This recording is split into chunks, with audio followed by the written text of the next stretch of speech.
এখানে প্রায় ৩১৭টি embroidery factory আছে। বিগত কিছুদিন যাবৎ এম্ব্রয়ডারি ফ্যাক্টরি পোলাপান বেতন দেওয়ার পর যখন ওনারা আসা যাওয়া করে, এসব ছেলেরা বেতন নিয়ে বাসায় যাওয়ার পথে রাস্তায় আটকিয়ে ওদের কাছ থেকে টাকা পয়সা নিয়ে যায়, মোবাইল ছিনতাই করে নিয়ে যায়। আজকা ২১ তারিখ, গতকাল ২০ তারিখ ছিল, বেতন দেওয়ার টাইম ছিল। গতকালও পোলাপান আসছিল, কিছু কিছু ফ্যাক্টরিতে হামলা করছে, চেক আপ করছে, কিন্তু শুক্রবার থাকায় আমরা বেতন দেই নাই, ওদের কাছ থেকে টাকা পয়সা নেই নাই, কয়েকজনের কাছ থেকে মোবাইল নিয়ে গেছে। আজকে আবার এইসব পোলাপানগুলো আবার আসছে। একটা ছেলেকে যখন অ্যাটাক করছে, তাদের কাছ থেকে এই মোবাইল ছিনতাই করার কালে কয়েকজন বন্ধু সহ একটা ছেলেকে ধরে ফেলার পর কিছু মাইট দূর দেয়। ও কিছুক্ষণ দূরে গিয়ে কল দিয়ে সন্ত্রাসী গ্রুপকে এখানে নিয়ে আসে। সন্ত্রাসী গ্রুপ নিয়ে আসার পর একটা ফ্যাক্টরিতে হামলা চালায়, এলোপাতারিভাবে অনেক পোলাপানদের উপর আক্রমণ করে এবং চাপাটি হাতে নিয়ে অস্ত্রসহ নিয়ে এসে ওনাকে হাতে পায়ে কূপ দিয়ে আহত করে এবং অস্ত্র উঠিয়ে সবাইকে সতর্ক করে যে আমাদের বিরুদ্ধে কেউ কিছু বললে জানে মেরে ফেলবো। এবং এখানের রাসেলের নেতৃত্বে একজন লোক রাসেল মেহেদি, রাসেলের ৩ ভাই, এখানে ১৭ ABC প্রত্যেকটা এলাকা তাদের সন্ত্রাসী রাজত্ব সৃষ্টি করছে। ওদের সামনে কেউ কথা বলতে পারে নাই। যখন যে কোনো ফ্যাক্টরিতে হামলা চালায়, ওরা সাফারি নিয়ে উপস্থিত হয় এবং আমরা কিছু মালিক ভাই প্রতিহত করার জন্য এগিয়ে আসছিলাম। আমাদের এক মালিক ভাই পাশে আছে, ওর পায়ে আঘাত করছে। আরেকজন মালিক ভাইকে সাফার দিয়ে আঘাত করার সময় আমি ধাক্কা দিয়ে ওকে সরিয়ে ফেলি। পরবর্তীতে আমার উপরও আঘাত করবার জন্য আসছিল, কিন্তু করতে পারি নাই। আমরা অন্য একটা ফ্যাক্টরিতে গিয়ে আমরা নিজেদেরকে রক্ষা করি। আমার ফ্যাক্টরির নাম ভূঁইয়া ফ্যাশন।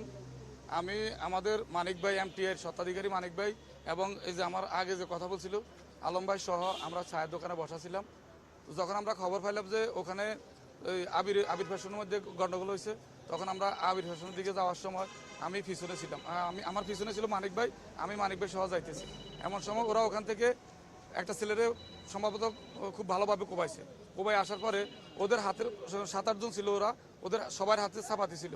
তো যখন আমি মানিক ভাই যাইতেছি, আমি সামনে ছিলাম, মানিক ভাই আমার পিছনে ছিল। ওরা হঠাৎ করে আমার সামনে আসি বললো যে তোরা রংবাজি করতেছস। এ কথা বলি আমারে তখন কোপ দেওয়ার জন্য মানে শুধু ওই চাপাতি হাঁকাইতেছে এভাবে। তখন আমি বললাম যে রাসেল তুই কি করতেছস, তুই আমি তো কিছুই জানি না, আমার কেন হামলা করতেছস আমার উপরে। তখন বললো যে কোনো কথা শুনতেছে না, তুই গেলি এখন এখান থেকে। এ কথা বললি আমার ফায়ার মধ্যে এখানে একটা কোপ দিছে। এই যে আমার ফায়ার অবস্থা, এই হলো আমার ফায়ার অবস্থা।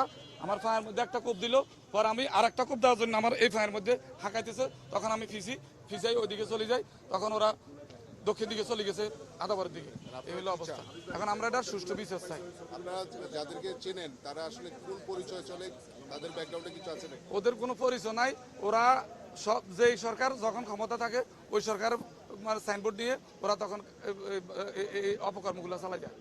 আচ্ছা, আর আমি নিজে, আমার একটা রাজনৈতিক পরিচয় আছে। আমি নিজে সাবেক ইউনিয়ন ছাত্রদলের সভাপতি ছিলাম, রামগঞ্জ উপজেলা ছাত্রদলের সহসভাপতি ছিলাম। দীর্ঘদিন থেকে যখন ফ্যাসিস্ট সরকার ক্ষমতা ছিল তখন এরা ফ্যাসিস্টের দল করত। এখন নতুন সরকার আসছে, এখন তারা নতুন সরকারের সাইনবোর্ড ব্যবহার করতেছে। আসলে মূলত এরা প্রকৃতপক্ষে কোনো সংগঠন বা কোনো দলের না, এরা বেসিক্যালি সন্ত্রাসী। আমি নতুন প্রধানমন্ত্রী আসছে জনাব তারেক রহমানের কাছে প্রত্যাশা এবং আমাদের এই এলাকার মাননীয় সংসদ সদস্য ববি হাজরাদের কাছে আমাদের প্রত্যাশা, আমরা এখানে ক্ষুদ্র ব্যবসায়ীরা ব্যবসা করে নিজেদের জীবন জীবিকা নির্বাহ করার জন্য আসছি। আমরা বিভিন্ন অঞ্চল থেকে বিভিন্ন এলাকার মানুষগুলো এই আদাবর এলাকাতে এমব্রয়ডারি ফ্যাক্টরি গড়ে উঠেছি আমাদের নিজস্ব ব্যক্তিগত অর্থায়নে। এখানে কোনো রাষ্ট্রীয় পৃষ্ঠপোষকতা আমাদের কাছে নাই, আমরা নিজস্ব উদ্যোগে এই কাজটা করছি এবং এখানে প্রায় 5 থেকে 7,000 লোক কর্মচারী এই ব্যবসার সাথে সম্পৃক্ত। ধরেন 10-15 হাজার পরিবার আমাদের সাথে সম্পৃক্ত। আমরা চাই একটা সুষ্ঠু সুন্দর তন্ত্রের মাধ্যমে এদের আইনের আওতা আনা হোক। থানা বলছে আমরা সন্ত্রাসমুক্ত আদালত এলাকা চাই, আমরা শান্তিতে বসে করতে নিরাপদে ব্যবসা করতে চাই। আমাদের এটাই আমি থানার কাছে অভিযোগ করছি যে আমরা নিরাপদে শান্তিতে আমরা যাতে ব্যবসা বাণিজ্য করে খাইতে পারি। মামলা হয়েছে, মামলা অলরেডি চলতেছে। এসি সাহেব অসুবিধা আছেন, বর্তমান দায়িত্ব এসি সাহেব আছেন, উনি আমাদের আশ্বস্ত করছেন যে আপনারা বাড়ি যান, আমরা আশা করতেছি আপনাদের সিরিজ আগেই আপডেট পাবেন ইনশাল্লাহ। রফিকুল ইসলাম মৃধা, উনি একজন এমব্রয়ডারি ফ্যাক্টরির মালিক। আমার এই পাশে আছেন আমাদের যুবদলের সাবেক সভাপতি আদাবর থানার, উনিও একজন এমব্রয়ডারি ব্যবসায়ী এবং মালিক সমিতির সভাপতি, সাবেক সভাপতি। আসলে এই এমব্রয়ডারি যারা ব্যবসা করেন ফ্যাক্টরিগুলোর মালিক, তারা বেশিরভাগই আমাদের দলের, আমাদের মানসিকতার ব্যবসায়ী। আজকে যেটা ঘটেছে এটার সাথে কোনোভাবেই আমরা একমত পোষণ করি না। আমাদের প্রধানমন্ত্রী জনাব তারেক রহমান সন্ত্রাস চাঁদাবাজের ব্যাপারে একেবারে জিরো টলারেন্স, এবং আমরাও সেই পথেই এবং সেই মনোভাবই পোষণ করি।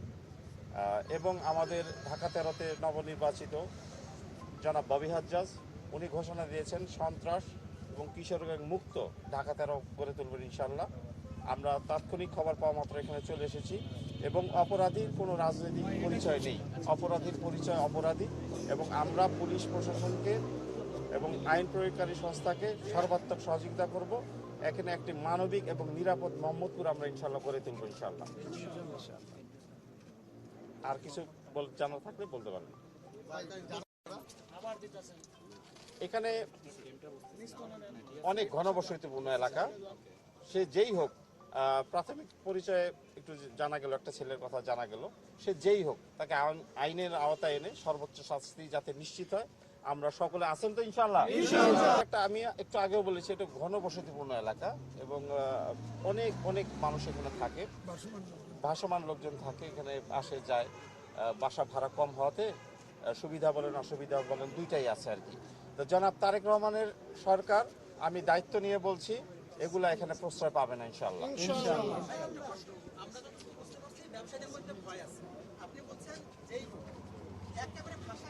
ব্যাকআপ হয়ে যাবে, ব্যাকআপ হয়ে যাবে, কোনো ব্যাকআপ থাকবে না। মানবিক এবং নিরাপদ মোহাম্মদপুর ইনশাআল্লাহ জনাব ববি হাজ্জাজের নেতৃত্বে জনাব তারেক রহমানের সরকার নিশ্চিত করবে ইনশাআল্লাহ।